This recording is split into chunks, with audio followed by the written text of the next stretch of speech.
आज माझ्या बहिणीने खरंच माझं खूप जास्त मन दुखवलंय. तुम्ही विश्वास करणार नाही, मी माझ्या नवऱ्यासाठी कितीही अट्टासाने चहा केला ना तरी तो त्यांना कधीच आवडत नाही. आणि आज माझी बहीण सुद्धा मला बोलते की बाई चक्क तुझ्या हातचा चहा पिऊन मला चहा पिल्याची फिरच येत नाही, माझी तलब जाई नाही चहाची तलब.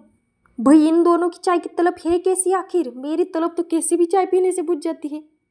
खरंच आता मला स्वतःवरती डाऊट यायला लागलाय की यार मला खरंच चहा बनवायला येत नाही. मग काय आज स्वतःसाठी मॅडम चहा बनवत होत्या. मग म्हणलं बाई तुझ्याबरोबर मलाही एक कप बनव. मग काय तिने माझ्यासाठी तर चहा बनवला, पण तोपर्यंत इकडे या बापलेकीचं आगमन झालं. मग त्यांच्यासाठी मला पुन्हा चहा बनवावा लागला, जो की नेहमीप्रमाणे माझ्या नवऱ्याच्या मनासारखाच झाला नव्हता. आता बाई म्हणलं तुझ्या हाताचा पिऊन चहा तुला जर तरतरी आली असेल तर एवढ्या ब्लाऊजला एक हुक बसवून. आता ती तिकडे हुक बसवते तर इकडे मी ना या बेसन पिठाला आहे ना भरणीमध्ये घालून घेतलं. आता हे बेसन पीठ त्याच डाळीचं आहे बरं का, जी डाळ मी टाकून द्यायला लागली होती. 1 किलोची भरणी फुल भरली बरं का इथे. आता आपली घरची गिरण होती त्याच्यामुळे एवढीशी डाळ त्याच्यात दळायला जमलं.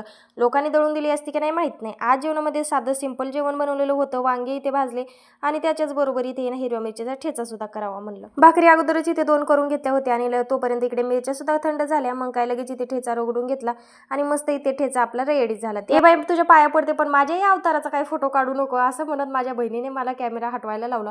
त्यानंतर नाही माझं जेवण बघा इथे काय सकाळची गवारीची शेंग मस्त इथे ना हिरवी मिरचीचा ठेचा घालून केलेलं वांग्याचं भरीत. मस्त आम्ही ते जेवण करतो. तुम्ही चॅनलला सबस्क्राईब